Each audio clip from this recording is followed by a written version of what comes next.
प्रतिदिन संगीतमय रामायण के द्वारा इस अध्यात्म को कहानी प्रतिमान योग भी है और अध्यात्म भी है, अर्थात आपको एक क्लास में 2 अनुयोग, एक के ऊपर एक फ्री, ऐसा एकदम बहुत ही सुलभ कार्य यहाँ पर चल रहा है कि आपको प्रतिमान योग मिल रहा है जिसमें अध्यात्म का रस तब डुबो-डुबो के मिले जा रहा है। तो चलिए अब अपनी कक्षा प्रारंभ करते हैं। मैं आमंत्रित करता हूँ हमारे निखिल भैया को, वो हमारे साथ जुड़ चुके हैं। तो चलिए प्रारंभ करते हैं आध्यात्मिक संगीतमय रामायण।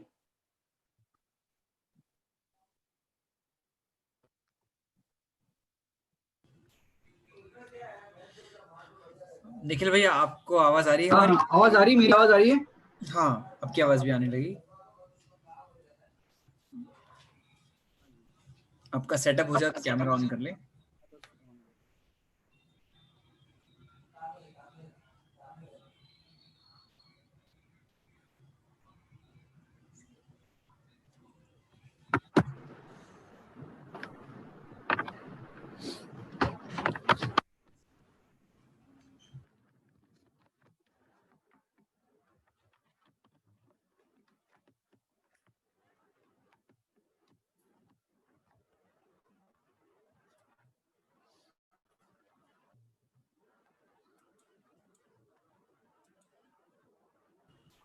आवाज आ रही मेरी?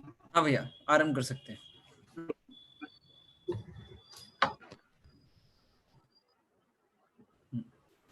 विनय भैया नमो हरिहंताणं नमो सिद्धाणं नमो आर्याणं नमो वज्रायाणं नमो लोये सवसागुणम् ऐसो पंचनमो यारो सर्व पावपणासनो मंगलानं च सर्वेषां परमं हवै मंगलम्। रामचंद्र जी विचार कर रहे थे, छत पर टहलते हुए, और प्रजा के कहे शब्द उनके कानों में गूंज रहे थे। महाराज, घर घर में आजकल यही एक अपराध की कथा चल रही है कि रावण सीता का हरण करके ले गया था, फिर भी उसे राजा दशरथ के पुत्र श्री राम, जो सर्वशास्त्रों में प्रवीण है, अपने घर ले आए। और फिर लोगों का ऐसा कहना भी है, जब राजा ही ऐसे कृत करेगा तो अन्य का क्या दोष। रामचंद्र जी भी विचार करने लगे, यदि मैं सीता का त्याग न करूं तो भी अपकीर्ति अवश्य होगी।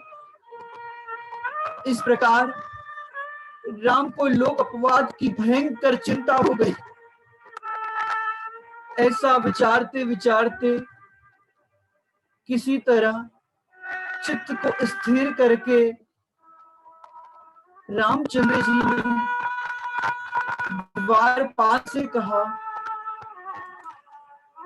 तुम मेरे भ्राता लक्ष्मण को बुला करके लेके आओ। और वो द्वारपाल लक्ष्मण को बुलाने के लिए गया। द्वारपाल ने लक्ष्मण को जैसे ही बुलाया, श्री राम ने लक्ष्मण को अपने आधे सिंहासन पर बिठा दिया।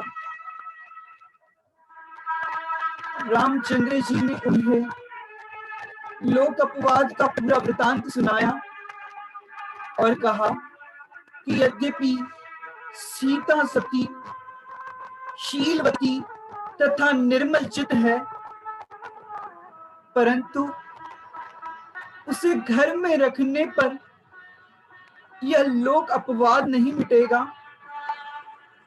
अतः मैं उसका त्याग करने की विचार रहा हूं, किंतु अपने इक्ष्वाकु वंश की निर्मल कीर्ति को मलिन नहीं करूंगा। जो न्याय मार्ग की पुरुष होते हैं वे लोक विरुद्ध कार्य क्या कर देते हैं। जिस प्रकार कि जिसके द्वारा आत्म कल्याण न हो, चरण से क्या लाभ। चारित्र तो वही होता है जो आत्म कल्याण करता है। जिस प्रकार जो आत्मा को न जाने, ऐसे ज्ञान से क्या लाभ है। उसी प्रकार जो कीर्ति का अपवाद होता है, उसे जन्म से क्या लाभ। ऐसे जीवन से तो मृत्यु ही अच्छी है। लोक अपवाद की बात तो दूर, वैसे भी यह मेरा महादोष है कि मैं पर पुरुष द्वारा हरी गई सीता को अपने घर ले आया।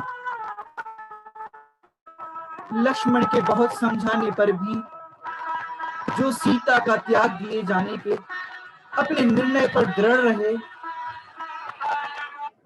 ऐसे रामचंद्र जी ने सेनापति कृतांतवक्र को बुलाया और कृतांतवक्र को कहा कि तुम सीता को रथ में बिठाकर सम्मेद शिखर आदि निर्वाण भूमियों के राजमार्ग में स्थित ले जाओ और सभी चैतालयों के दर्शन कराओ। तत्पश्चात उसे सिंहनाद नामक वन में अकेली छोड़ दो। कृतांतवक्र सेनापति माता सीता के पास जाकर बोला, हे माता, उठो, रथ पर चढ़ो। तुम्हारे हृदय में चैत्यालय की वंदना की जो इच्छा है उसे पूरी करो।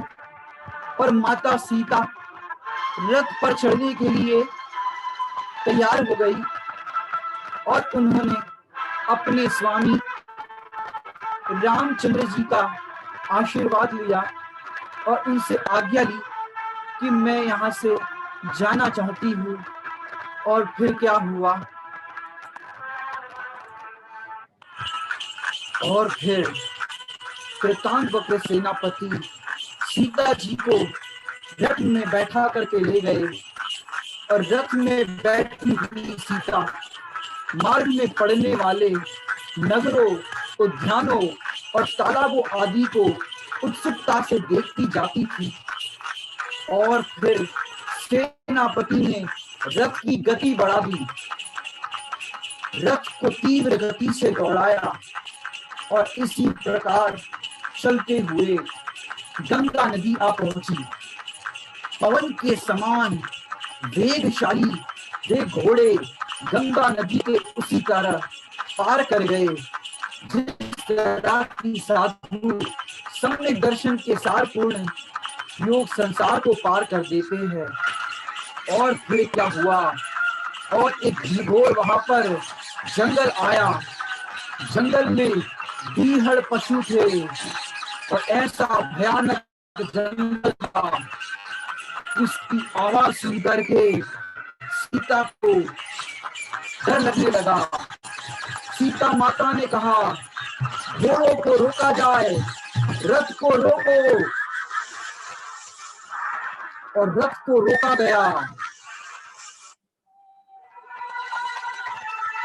यद्यपि कृतांतवक्र सेनापति मेरू के समान अचल चित्त, तथापि दया के कारण वह बहुत दुखी हो गया।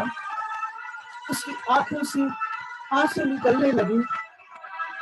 सती सीता के इस तरह उनके दृश्य को देखकर पूछा, हे कृतांतवक्र, तुम क्यों महादुखी हो रहे हो। आज तो जिनेंद्र वंदना के उत्सव का दिन है, तुम हर्ष में विषाद क्यों करते हो। और फिर कृतांतवक्र ने रोते रोते कहा, माता, यदि मैं अपने स्वामी का नौकर नहीं होता तो ये कृत करने से पहले मर जाता। आज मैंने निर्णय कर लिया कि नौकर तो भगवान का भी नहीं होना। आज मैंने निर्णय कर लिया कि नौकर तो भगवान का होना भी श्रेष्ठ नहीं है। पराधीन सपने सुख नाही, ये जो चौपाई उसी समय की है जब तुलसीदास जी ने लिखा कृतांत वक्र सेनापति के लिए।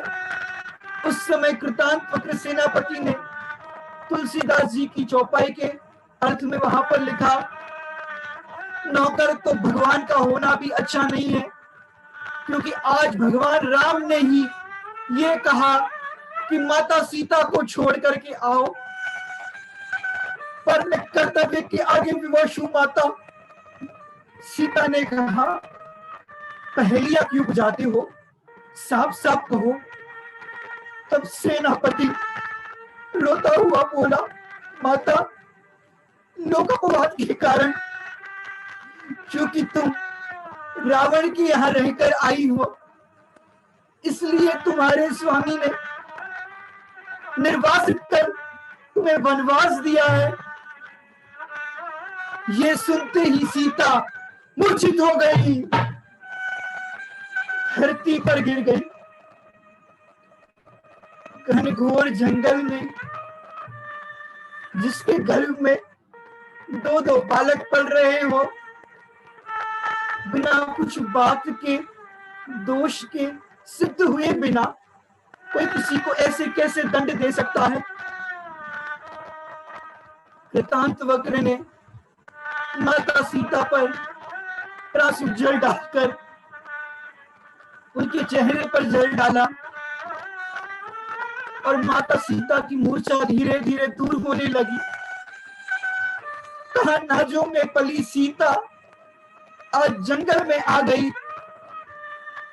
उसने धैर्य धारण किया, क्योंकि माता सीता के मस्तिष्क में पंच परमेश्वरी जो बसते थे। उसने सेनापति से कहा था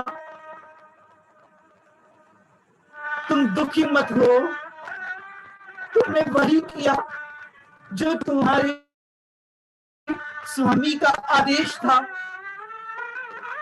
तुम जाओ वहां अपने स्वामी के पास, लेकिन मेरा ये संदेशा देना जैसे दुनिया के कहने पर उन्होंने मुझ निर्दोष दुनिया पर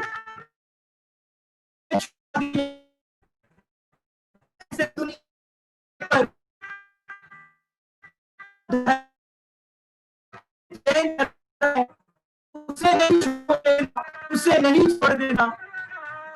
ऐसा कह दे पर वे तो अपनी धर्म की शरण में विचार करने लगी। सचमुच धर्म ही शरण है। इस संसार में न माता सहाय है, न पिता, न पति, केवल एक धर्म ही जीव का सहाय है। सेनापति ने कहा माता, अब मेरा जन्म चाकर के रूप में कदापि ना हो। पराया चाकर काठ की पुतली के समान होता है, जिसे स्वामी की इच्छा अनुसार नाचना होता है। पराई चाकरी करके मैं परवश हो गया हूं, इसलिए आज पाप कर्म करना पड़ रहा है। इस प्रकार विचार कर धर्म वृद्धि को समान सती सीता को छोड़कर सेनापति कृतांत वक्र लज्जित होता हुआ अयोध्या की ओर चला गया। इस प्रसंग में डॉक्टर हुकमचंद जी भरेल जी ने अपनी कृति पश्चाताप खंड काव्य में कुछ अपनी बात रखी। माता सीता ने रामचंद्र जी को दोष नहीं दिया, उन्होंने तो अपने ही पूर्व के बंधे हुए कर्मों का विचार किया। और क्या लिखा उस कृति के अंदर, विगत भव में जो बांधे कर्म वही फल देते इस भव में, विगत भव में जो बांधे कर्म वही फल देते इस भव में। किया होगा कोई अपराध मैंने भी गत भव में, उसी के फल में यह संयोग मिला होगा न आपका दोष, करे सो करे यही है सत्य आपका इसमें कोई न दोष। और फिर अत्यंत करुण विलाप करने लगी। राम, मेरे स्वामी, आप तो पुरुषोत्तम हो, आप लेश मात्र भी चिंता मत करो, आपका इसमें कोई दोष नहीं है, आप तो निमित्त मात्र हो। मैंने स्वयं पूर्व भाव में जो अशुभ कर्म किए थे उनका ही फल आज आया। जो जैसा कर्म करता है वैसा ही वह फल भरेगा। अपना ही कर्म जब उदय में आता है तब उसमें इस विकल्प करके यह जीव अपने को सुखी दुखी बना लेता है। इसके बाद शांत चित्त होकर सीता जी विचारने लगी कि मैं अपने ही कारण से सुखी दुखी, अगर दूसरा मुझे दुखी कर सकता है तो मैं दूसरे की दासी हूं, अपनी स्वामिनी नहीं। अगर दुखी होना मेरे ही अधीन है तो सुखी होना भी मेरे ही अधीन है, और अगर दुखी होना दूसरे पर निर्भर करता है तो सुखी होने के लिए भी दूसरे का ही आश्रय ग्रहण करना होगा। अगर क्रोध करना मेरे अधीन है तो क्षमामय होना भी मेरे ही अधीन है। पूर्व में सचमुच मैंने ऐसा कौन सा अपराध किया था जिसके कारण बिन कारण ही मेरे स्वामी ने मुझे तज दिया। किया मैं सतगुरु निंदियो दियो सतियन दो, या हम सत संयम तजो किस कारण भयो रो, या हम पर पुरुष निहार के परिभव किया निदान, या इस भव इच्छा करी, या मैं कियो अभिमान। ऐसे माता सीता विचारने लगी, क्या मैंने किसी सच्चे गुरु की निंदा की? क्या मैंने किसी सती को दोष दिया? क्या मैंने संयम धारण करके उसको छोड़ा? ये किस कारण मेरे स्वामी मुझ पर रोष कर रहे हैं? क्यों मुझे ऐसे अटवी के अंदर अकेला छोड़ दिया? अरे मुझे तो छोड़ा, गर्भ में जो बालक पल रहे हैं उनकी तो चिंता की होती, उनका क्या अपराध था?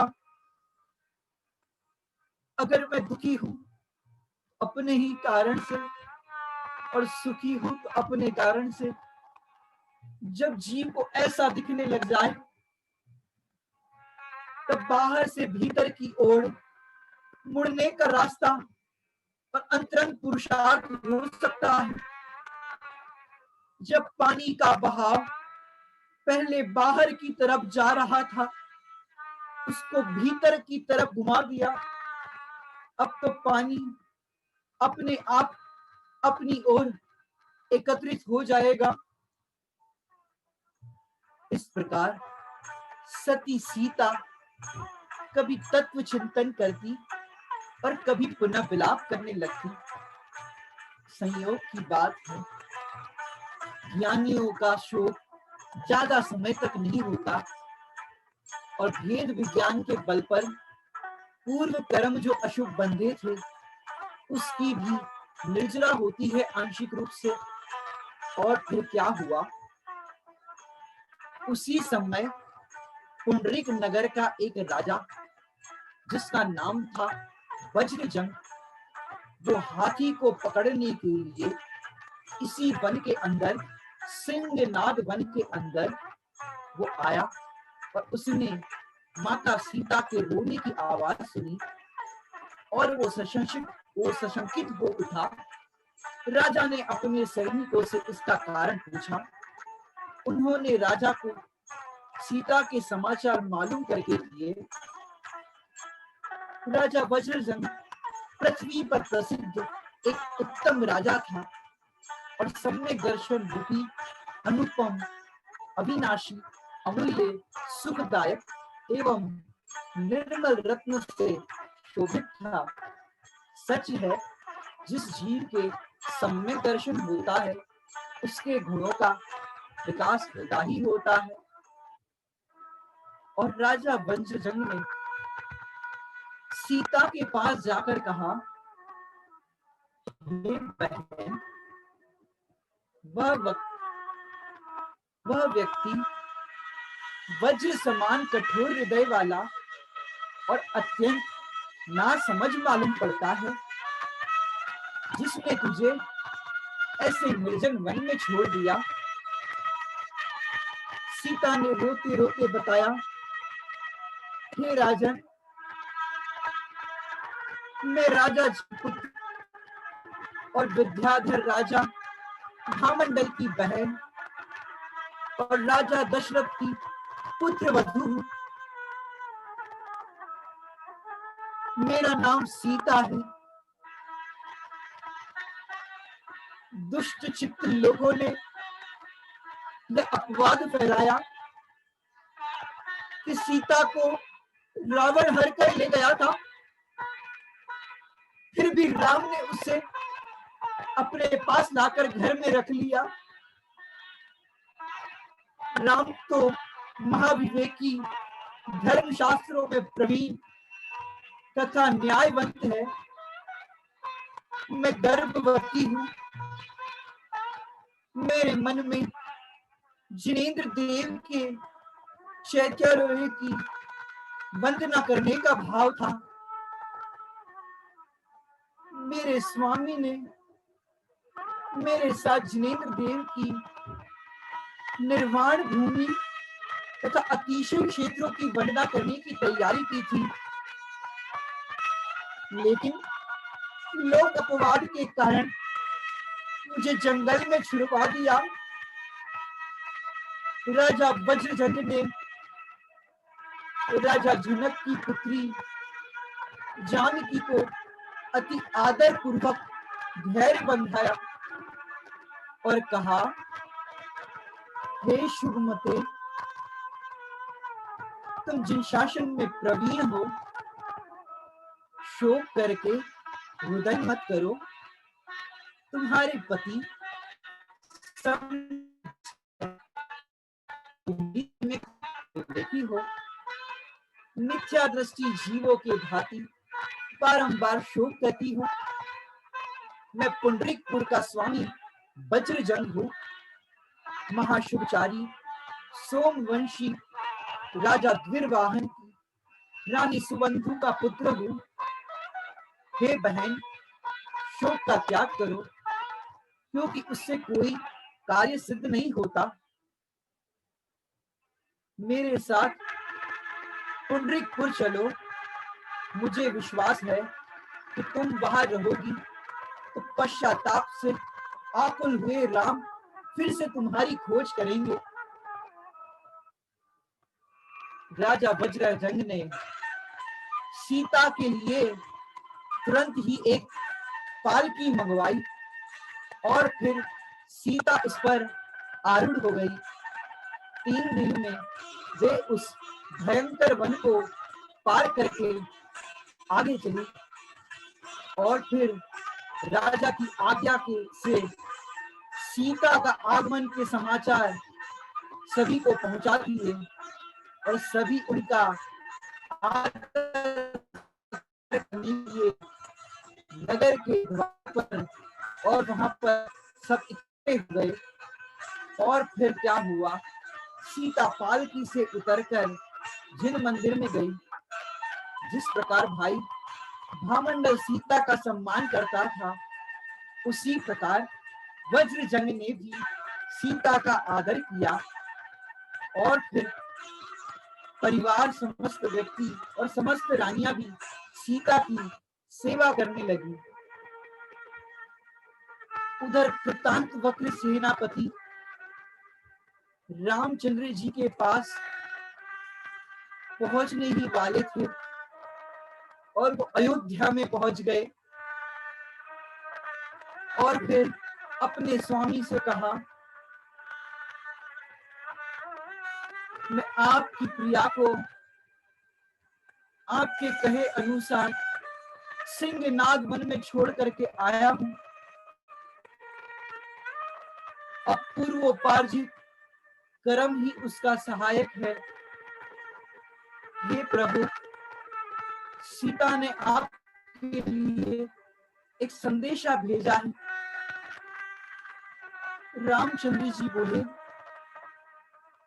बताओ क्या संदेशा भेजा है। माता सीता ने कहा, जिस प्रकार लोक अपवाद के भय से आपने मुझे त्याग दिया है, उसी प्रकार कहीं धर्म को त्याग न देना। लोगों के कहने से जिन शासन की श्रद्धा मत छोड़ देना। इस भव में ही किंचित मुझे आपने दुखी किया हो, लेकिन यदि आप जिन शासन को छोड़ दो,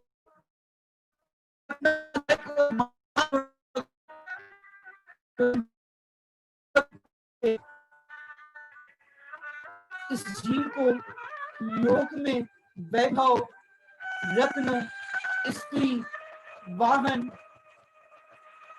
आदि सुलभ है, लेकिन सम्यक दर्शन रूपी रत्न महान दुर्लभ है। जिसने अपने आत्मा को सम्यक दर्शन रूपी आभूषण से मंडित किया, वही कृतार्थ है। सेनापति के मुख से सीता के समाचार सुनकर श्री रामचंद्र जी अत्यंत दुखी हुए।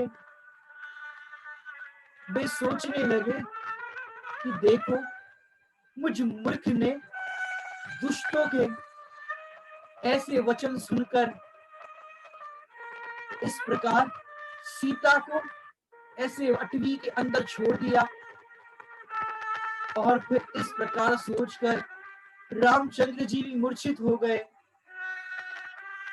बहुत देर बाद उन्हें होश आया, तब तक लक्ष्मण भी आ गए। लक्ष्मण ने कहा, हे देव, इस तरह व्याकुल मत हो, धैर्य धारण करे। सुख दुख जो भी प्राप्त होता है, वह तो स्वयं ही किसी भी निमित्त से हो जाता है। और फिर 9 माह पूर्ण होने पर श्रावण की पूर्णिमा के दिन बहुत ही सुंदर वहां पर एक समाचार मिला। और वो क्या था समाचार? श्रावण के नक्षत्र में सीता ने 2 पुत्रों को जन्म दिया।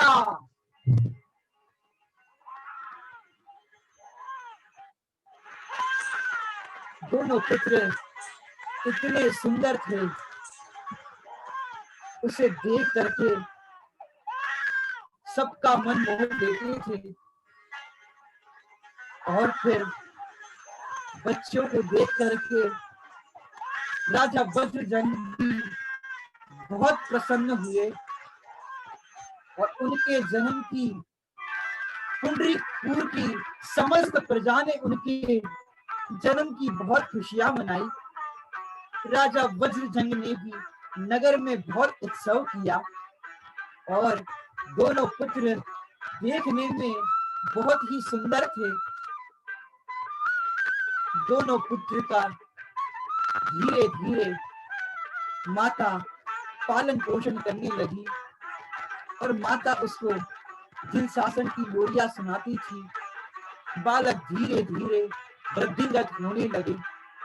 बालक का जानते हो नाम क्या रखा?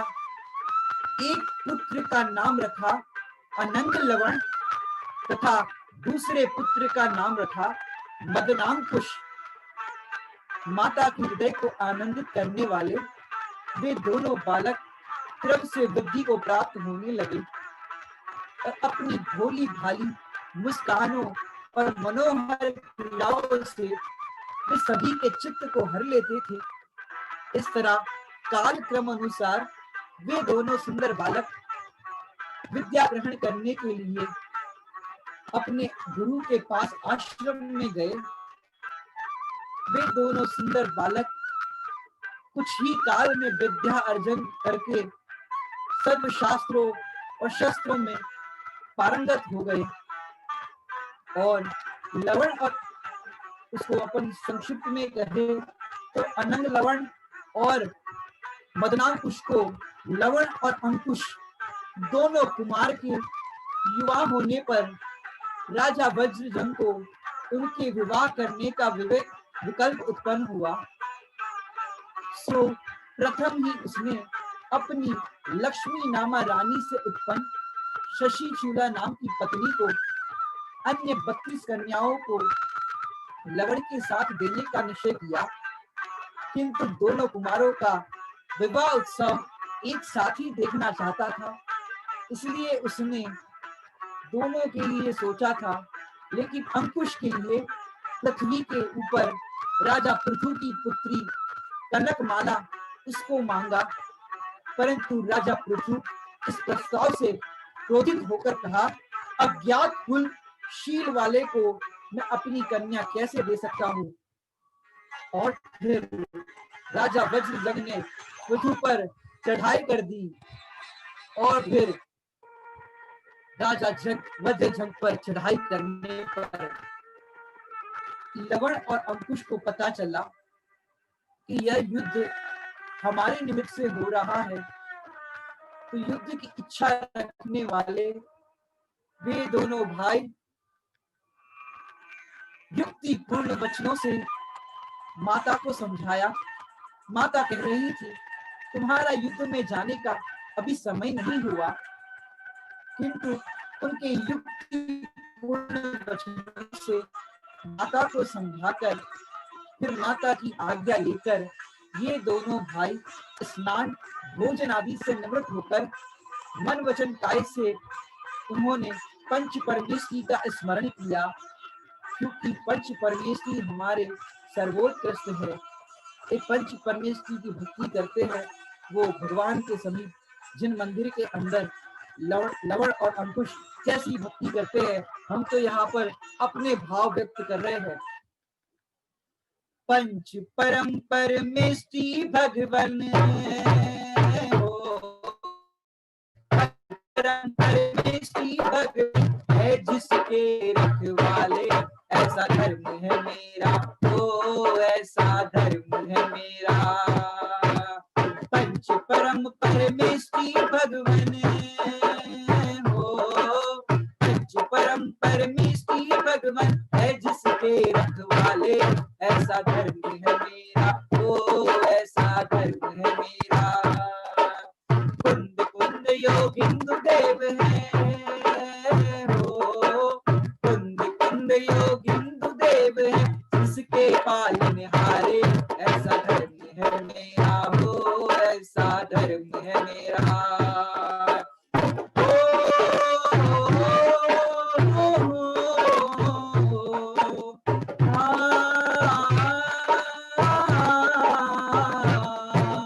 रोज सुना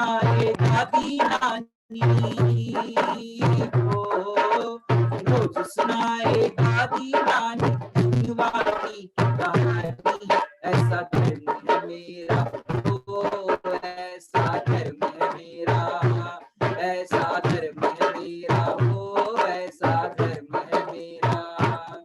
और फिर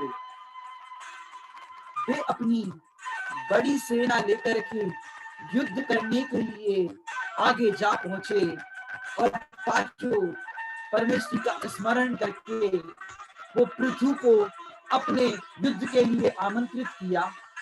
लेकिन उन्होंने विचार किया कि ये तो बहुत वीर और पराक्रमी है, और राजा पृथु की बात सुनकर दोनों भाई शांत हो गए। उनका क्रोध समाप्त होने पर परस्पर प्रेम हो गया, और परस्पर प्रेम होने पर तत्पश्चात राजा पृथु ने अपनी कन्याओं को देने का निश्चय किया, और फिर विवाह उत्सव के लिए तैयारी की गई, और शीघ्र ही सैकड़ों राजाओं को आमंत्रित किया गया। और फिर एक दिन वहां पर उनका बहुत ही बड़ा विवाह उत्सव किया गया। दोनों कुमार इतने सुंदर लग रहे थे, और उनका विवाह पृथु अपनी कन्या कनकमाला को और वीर मदनांकुश के लिए प्रदान किया। और फिर दोनों कुमार सुखपूर्वक रहने लगे, और फिर धीरे धीरे काल बीतता गया।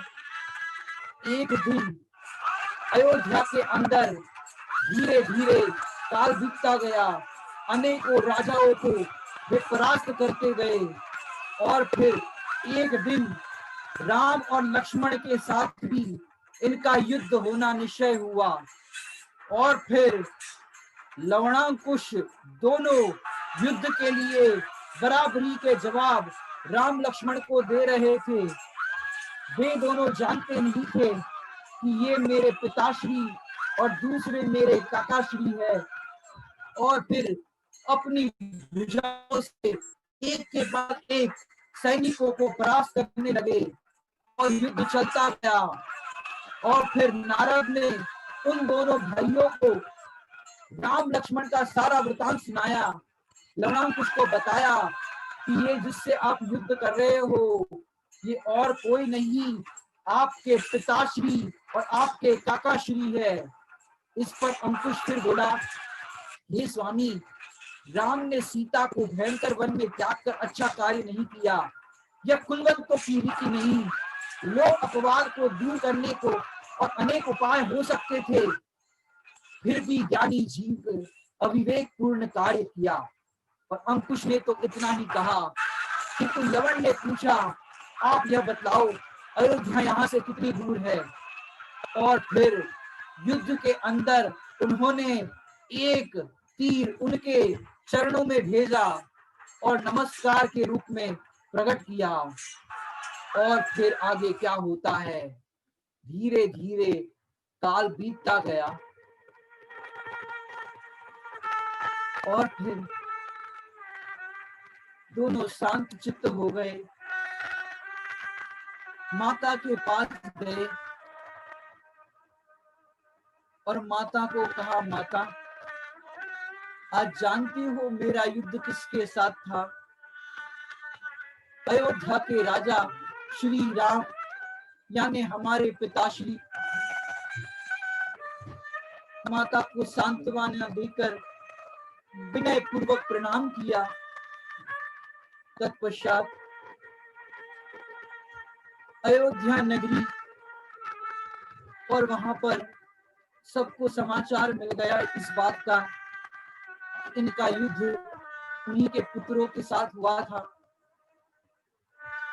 शक्र का भी लक्ष्मण ने प्रयोग किया था, लेकिन उस चक्र का ऐसा विधान है कि अपने ही वो जो सुदर्शन चक्र होता है वो अपने ही परिवार पर नहीं चलता। और इस प्रकार का ये सुनने पर उन्होंने अपनी अपनी सेनाओं को वापस कर दिया और फिर क्या हुआ? अनंग लवण के सारथी स्वयं राजा वज्रजंग थे। और फिर आगे लक्ष्मण और राम के इस तरह के मिलाप पर नगर के अंदर देखा तो सब विचार करने लगे कि हे राम, आप हमारी प्रार्थना को स्वीकार कीजिए। अन्य देश में रहती हुई जानकी अत्यंत दुखी है, अतः उन्हें यहाँ लाने की आज्ञा दीजिए। राम बोले, यद्यपि मैं उसे लाने की आज्ञा तो दे दूं, लेकिन लोक अपवाद के कारण मैंने उसे घर से बाहर निकाला ही। अब उसे कैसे बुलाऊं? हाँ, यदि सीता सभी के समक्ष शपथ लेकर निष्कलंक होकर मेरे घर में प्रवेश करे तो मुझे मंजूर है। विचार करो, कितने वर्षों पहले भेजा होगा सीता को गर्भवती अवस्था के अंदर। दोनों पुत्र बड़े हो गए, उनका विवाह भी हो गया।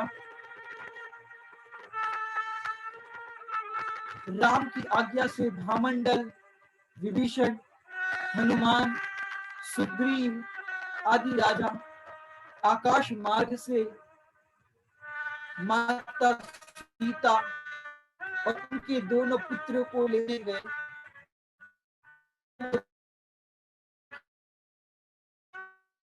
किस तरह माता सीता को परीक्षा देनी पड़ी, उस परीक्षा के अंदर क्या वृत्तांत होगा, क्या प्रसंग घटित होगा, ये हम आपको कल बताएंगे।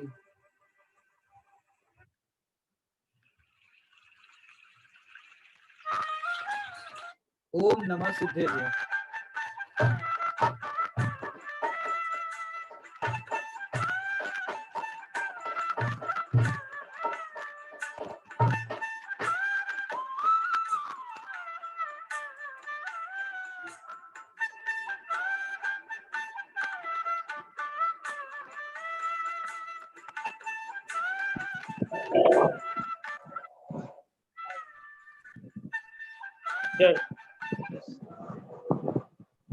जय जिंदा सभी को।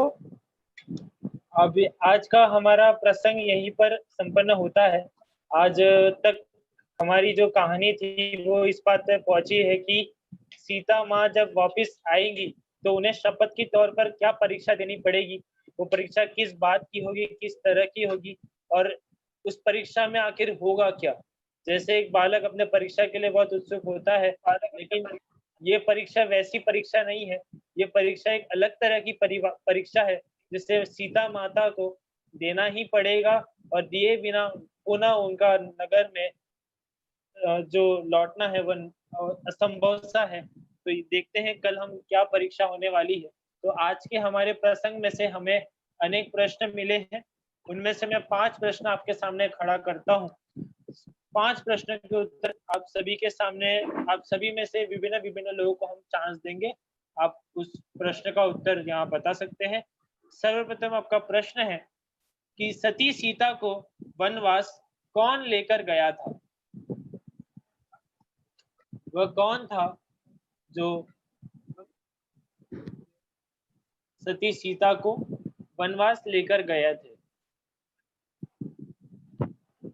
आप रीजन कर सकते हैं या तो फिजिकल भी रीजन कर सकते हैं, तो हम यहाँ से देख लेंगे आपको।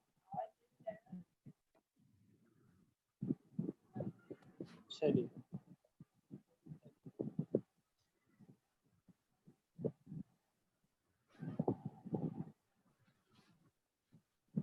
श्वेता जैन पंजाब से।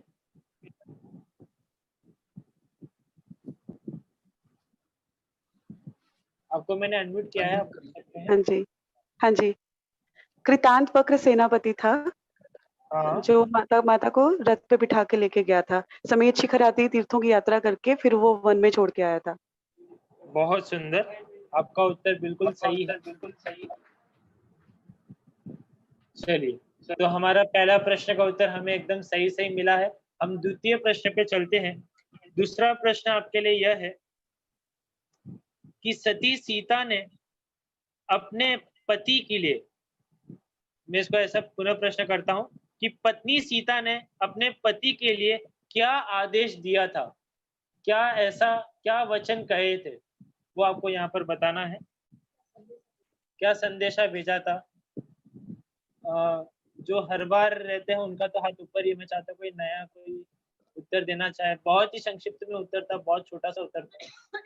जो पंक्ति सबसे ज्यादा फेमस है मतलब पूरे साहित्य, हमारे जैन कथा साहित्य में सर्वाधिक प्रचलित, स्वाति जी जैन ग्वालियर।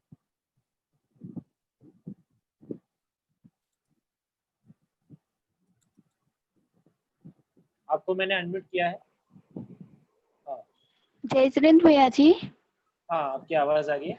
हाँ, सती सीता जी को जब वनवास छोड़ दिया था तो फिर सती सीता जी ने सेनापति से कहा कि जिस लोक अपवाद के कारण श्री राम से जाकर कहना कि जिस लोक अपवाद के कारण तुमने मुझे त्याग दिया, ऐसी तरह लोक अपवाद के कारण अपना जैन धर्म नहीं छोड़ना। ये जैन धर्म फिर मिलना बहुत दुर्लभ है।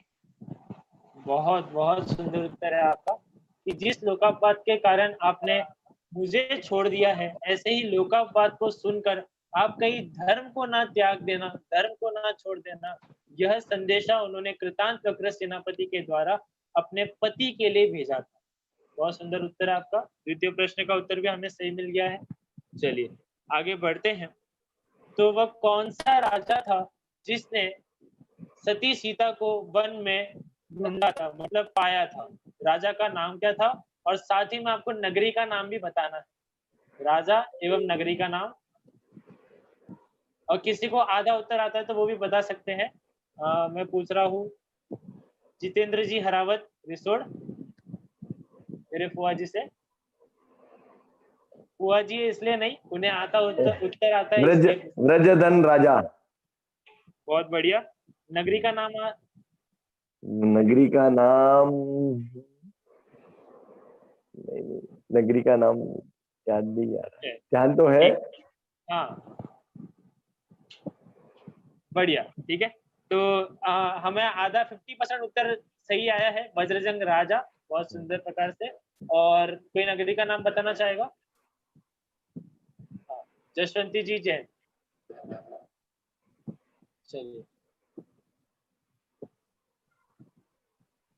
आपको मैंने अनम्यूट किया है।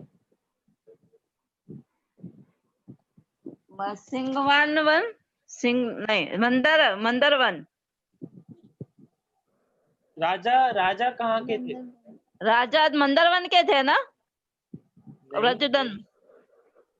और सिंगवान वन में छोड़ा था, मंदर वन में लेके गए। हाँ, वो तो वन का नाम था, राजा थे कहाँ के? मंदर वन के नहीं, मंदर वन के नहीं थे वो। चलिए इसका उत्तर मैं दे देता हूँ, पुंडरिक नगरी। ठीक है, पुंडरिक नगरी के वज्रजंग राजा, आप चाहे तो लिख सकते हैं। पुंडरिक नगरी के वज्रजंग राजा थे। उन्होंने माता सीता को वहां पर पाया था, जंगल में, वन में, और वहां से वे लेकर गए थे और उन्हें आश्रय दिया था। बहुत सुंदर उत्तर है। तीसरा प्रश्न का उत्तर हमें 2 लोगों से मिला है, दोनों का बहुत बहुत धन्यवाद है। बहुत सुंदर उत्तर। अंतिम प्रश्न है, अंतिम मतलब सेकंड लास्ट प्रश्न। अंतिम प्रश्न थोड़ा सा अलग है, इसलिए सामान्य प्रश्नों की चर्चा में अंतिम है 4 नंबर का प्रश्न कि माता सीता ने जिन पुत्रों को जन्म दिया था उनका क्या नाम था? ये तो मेरे को पूर्ण नाम बताना है, ठीक है, शॉर्ट में नहीं, पूरा नाम।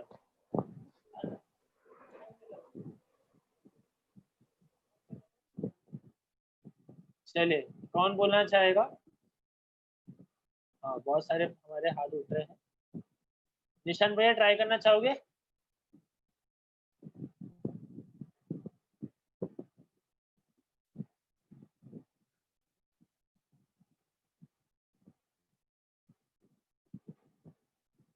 निष्ठा जी, मनीष जैन। हाँ, मैंने आपको अनम्यूट कर लिया है, आप उत्तर दे सकते हैं। लवण और अंकुश। हाँ, मेरा प्रश्न था पूर्ण नाम, फुल नेम के साथ।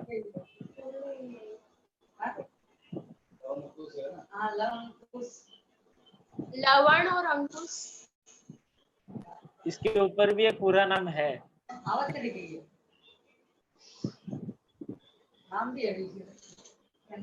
और एक बड़ा नाम।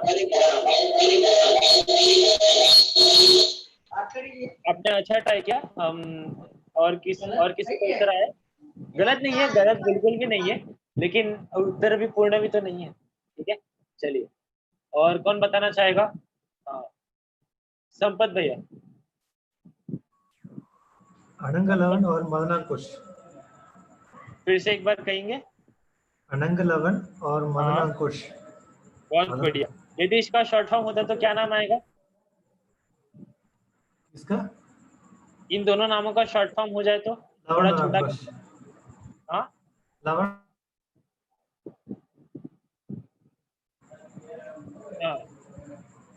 शॉर्ट में बता दे तो लवण और अंकुश।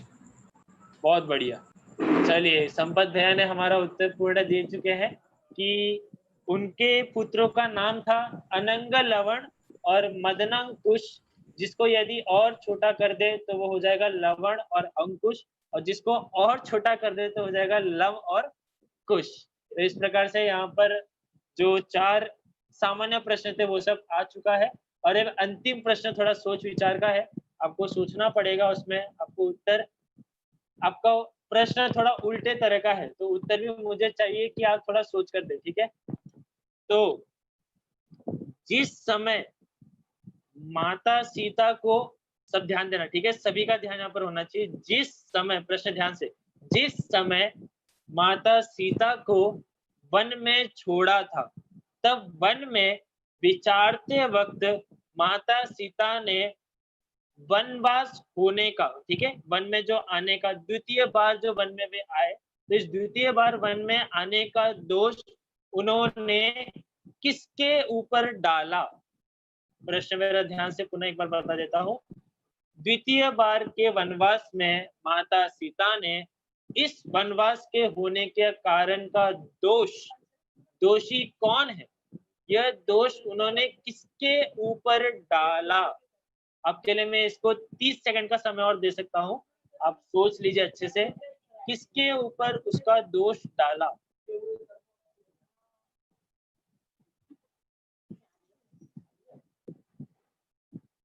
चलिए, कौन बताएगा? जिनका वीडियो ऑन नहीं है, यदि वो बताना चाहे तो वो भी बता सकते हैं।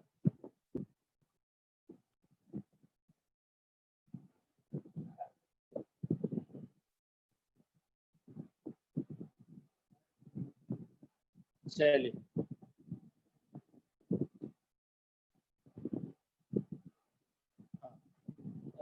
दिनेश जी लखावत,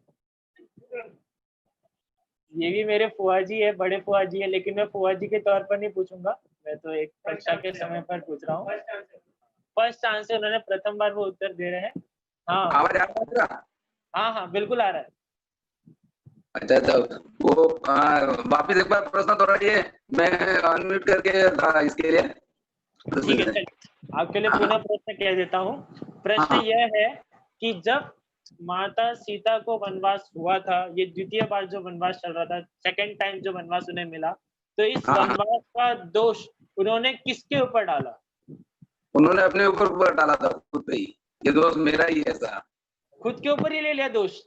हाँ, तो दोष उन्होंने ऐसे ही लिया। वैसे लोग अपवाद में तो लोग दूसरे की बात पे मतलब रामचंद्र जी ने मतलब उनको भेज दिया, लेकिन फिर भी उन्होंने दोष अपने पे लिया है। क्या बात है, अपने पर दोष लेना है, तो दोष लेना सच्ची में दोष लेना है, दोष तो मतलब ये मेरे भाग्य का है, या मैंने कहीं कुछ ऐसा किया होगा तो मेरे पे ऐसा लोग अपवाद हुआ था, ऐसा करके उन्होंने अपने पे लिया था। मेरे हिसाब से यही। अरे आपके हिसाब से क्या, बिल्कुल सही उत्तर है ये, यही तो उत्तर था। बहुत बढ़िया। चलिए, आप सभी जोरदार तालियां बजाइए, हमारे एकदम नवीन छात्र है। ठीक है, नहीं मैं हाँ, मेरा ये कैमरा ऑन नहीं रहता, इसके लिए अभी मैं प्रश्न सुना तो ऑन किया। अच्छा, एड्रेस शो ना, आपको पता ही है, इसके लिए मतलब हाँ। भले ही बैठे से, लेकिन रेस्ट जरा भी नहीं लेते हैं, एकदम अवेक रहते हैं हर बात सुनने के लिए। बहुत सुंदर उत्तर मिला है। तो हमारा 5वां प्रश्न जो था उसका उत्तर है कि यह सर्व दोष तो मेरा ही है, इसमें दूसरों का क्या दोष? जो कर्म मैंने अशुभ कर्म किए थे उन्हीं का तो उदय यहाँ आया, और उन्हीं के उदय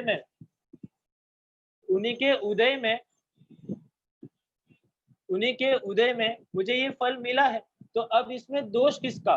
ना इसमें कृतांत वक्र मंत्री का दोष है, सेनापति का दोष है, ना इसमें रामचंद्र जी का दोष है, ना इसमें रावण का दोष है, किसी का दोष नहीं है। दोष किसका है? यह मात्र मेरा है। इसी प्रकार हमारे जीवन में भी कोई अन्यथा घटना घटती है तो वहां भी हमें यही सोचना चाहिए कि दोष आखिर किसका, दोष आखिर किसका। तो जब आपका क्वेश्चन मार्क लगेगा तो स्वयं अंदर से उत्तर आएगा ये दोष तो मेरा ही है। इस प्रकार से हमारे यहाँ पर प्रश्न संपन्न होते हैं। और जो अंतिम प्रश्न हम हर समय लेते हैं, हर क्लास में लेते हैं, वो भैया आप कुछ प्रश्न आपके साथ, आपका म्यूट है।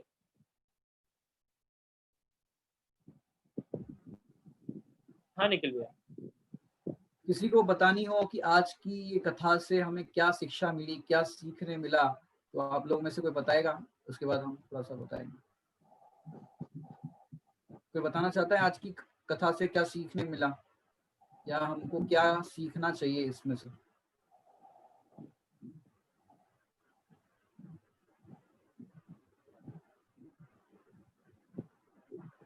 ये जसवंती जैन हैंड रेस कर रहे हैं। हाँ जसवंती जी, आपको मैंने अनम्यूट कर लिया है, आप वहां से। हेलो, हमें ये सीख मिला कि जैसे सीता, हमें सीख मिला जैसे सीता जंगल में गई, अपने ऊपर कर्मों का दोष लेती है, अपने ऊपर अपना जो कर्म हमने किया तो हमको भी भुगतना पड़ेगा। ऐसे हमको भी समझना चाहिए जो कर्म हम करते आ रहे हैं, जो हमको कष्ट होता है, दुख होता है, हमारे शरीर में जो भी पीड़ा होती है, जैसे दूसरे अपने को कष्ट दे, दुख देते, अपन ही करता धरता है। अपने को ये सब समझना चाहिए। ऐसा अपने कर्म के अपने ही आ रहे हैं, ऐसे फल भुगत रहे हैं, उनको कर्म का अपन ही फल भुगत रहे हैं, ऐसे उनको कर्म का अपन ही फल, ऐसा हम अपन ही भुगत रहे, ऐसे हमको सोचना चाहिए।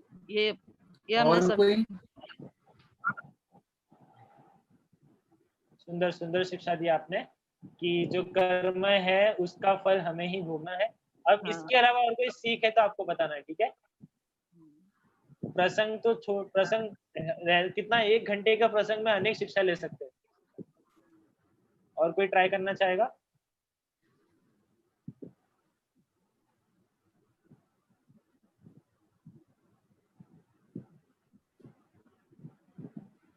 और कोई? आप रेजन कर सकते हैं। श्वेता जी जैन पंजाब।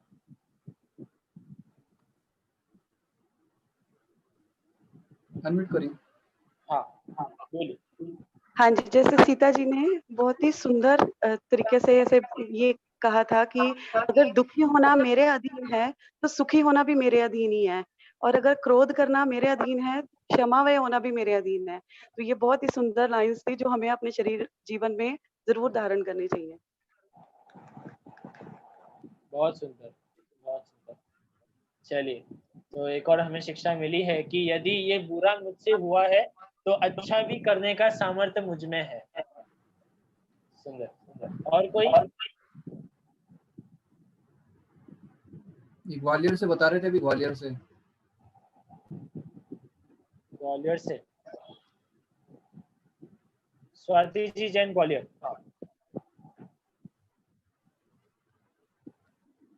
आपको मैंने अनम्यूट किया है। जी जी भैया जी, हमें एक शिक्षा ये भी मिलती है कि हमें कैसी भी परेशानी आ जाए, कितनी भी बड़ी मुसीबत आ जाए, हमें अपने पंच परमेष्ठी भगवान की हमेशा शरण लेनी चाहिए, इधर उधर नहीं भटकना चाहिए, क्योंकि वो ही हमारी शरण, वो ही हमें शरण है, अन्य हमें कोई शरण नहीं है। हर परिस्थिति में अपने भगवान का स्मरण करना और पंच परमेष्ठी भगवान की शरण लेना है। बहुत सुंदर उत्तर रहा आपका। ये हमें हमें हमेशा पंच परमेष्टि के श्रद्धान में रहना चाहिए। आपने देखा होगा कि जैसे पूरा जो युद्ध था वो पूरा संपन्न हो गया, तो उसके बाद माता सीता और रामचंद्र जी ने मिलकर ये योजना बनाई कि हम अतिशय क्षेत्रों की यात्रा करेंगे, सिद्ध क्षेत्रों की यात्रा करेंगे।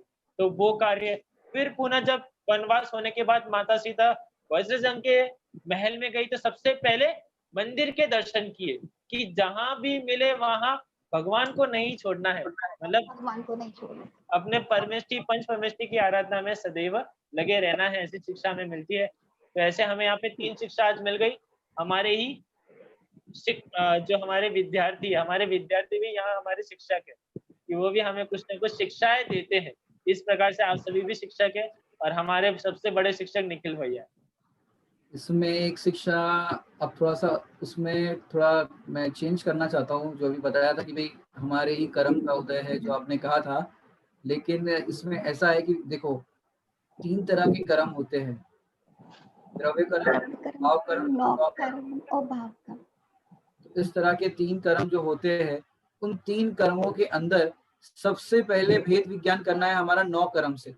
9 कर्म माने जो भी 9 कर्म माने नथिंग, माने जो पत्नी है, बच्चे है या जो कुछ भी है, ये सब माने जो कुछ भी हमको सामग्री मिली है, चाहे चेतन हो या अचेतन, उससे भेद विज्ञान करना है। उसमें उनका कोई दोष नहीं है। माने पत्नी से, माने सास बहू का झगड़ा हो गया तो सास परेशान किससे है कि बहू से, बहू परेशान किससे है कि सास से।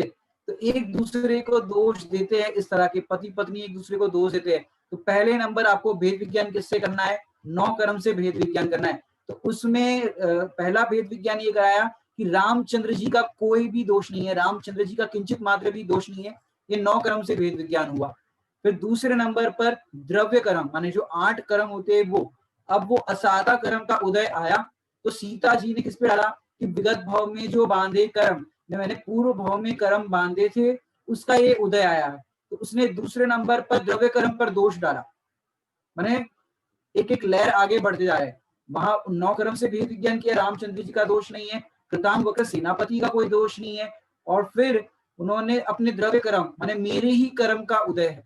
उसके बाद अगर अपन खुलासा करें तो ज्ञानी इसके आगे की लहर को भी पार कर जाते हैं, क्योंकि विस्तार तो क्या, प्रवचन हो तो विस्तार करें, कथा के अंदर तो उस प्रसंग को हम दर्शाते हैं। खुलासा अब करते हैं कि उन्होंने 9 कर्म से भेद विज्ञान किया रामचंद्र जी एवं कृतांग वक्र सेनापति से। तत्पश्चात 8 कर्म में साता असाता कर्म जो होते हैं, उसमें असाता कर्म से भेद विज्ञान किया। पहले तो किया कि भाई, क्योंकि पहले होती है स्थापना, फिर होती है उत्थापना। पहले ये स्वीकार तो करो मेरा कर्म का उदय है, और फिर मेरे कर्म का उदय कहाँ है? कर्म का उदय तो कर्म के अंदर है, मेरे में तो मात्र ज्ञान का ही उदय है। और ज्ञान का उदय होने से प्रसन्न हो जा, दुखी क्यों होना? जो अभी इन्होंने लाइन पकड़ी थी श्वेता जी ने पंजाब से, कि सुखी होना भी स्वाधीन है और दुखी होना भी अपने ही अधीन है। माने सुखी होने के लिए मैं समर्थ हूँ और दुखी होने के लिए भी मैं समर्थ हूँ। तो क्या करे? सुखी हो जाओ, इसमें पर का कोई दोष नहीं है। तो 9 कर्म से भेद विज्ञान, द्रव्य कर्म से भेद विज्ञान, और फिर भाव कर्म से कि ये जो परिणाम अभी वर्तमान में मेरे हो रहे हैं, क्योंकि देखो बड़े पंडित जी साहब कहते हैं कि 10 लाख का नुकसान हो जाए वो नुकसान नहीं, क्योंकि ये तो पूर्व कर्म का उदय था, वो आया था। लेकिन उस नुकसान के पीछे वर्तमान में जो मैं संक्लेश परिणाम कर रहा हूँ, आकुलता के परिणाम कर रहा हूँ, ये नए भाव कर रहा हूँ, ये है भाव कर्म, ये वास्तव में नुकसान है। तो ऐसे भाव कर्म से भी भेद विज्ञान कि इन दुखों से छूटने का उपाय तो क्या है? मैं तो मात्र ज्ञान स्वरूप हूँ, इसमें किसी का कोई दोष नहीं है। वो भी निर्दोष है, मैं भी निर्दोष हूँ, वे भी ज्ञाता, हम भी ज्ञाता। और ऐसा जो विचार करता है, भेद विज्ञान करता है, ज्ञाता स्वरूप देखता है, वही हो जाता है परमात्मा। इस तरह की शिक्षाएं आपको समय समय पर मिलती रहेगी। और कल आपको देखने मिलेगा सीता जी की कैसी होती है परीक्षा। सबको पता ही होगा अग्नि परीक्षा, लेकिन ये कैसी अग्नि परीक्षा थी, कैसा अग्नि कुंड बनाया था, क्या होता है, जानने के लिए देखिए अगला एपिसोड।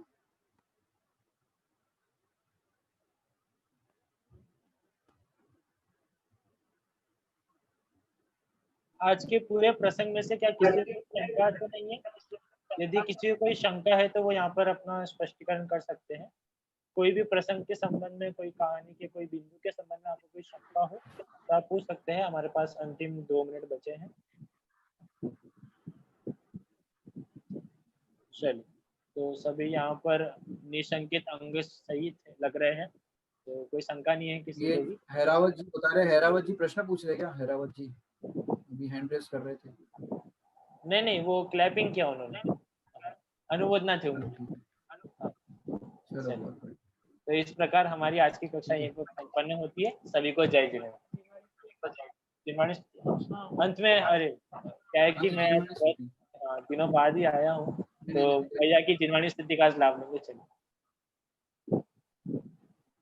मंगलमय है जिनेवाणी, आनंदमय है जिनेवाणी। मंगलमय है जिनेवाणी, आनंदमय है जिनेवाणी। साची माता जिनेवाणी, शिव सुखदाता जिनेवाणी। मोक्ष मुक्ति मार्ग दर्शाती है, स्यादवाद समझाती है। मंगलमय है जिनेवाणी, आनंदमय है जिनेवाणी। शिव पथ की है यही निशानी, मुक्ति मार्ग दर्शाने वाली। मंगलमय है जिनेवाणी, आनंदमय है जिनेवाणी। जावाणी के ज्ञान से सूझे लो तालो, सोवाणी मस्तक नमो सदा देत हो।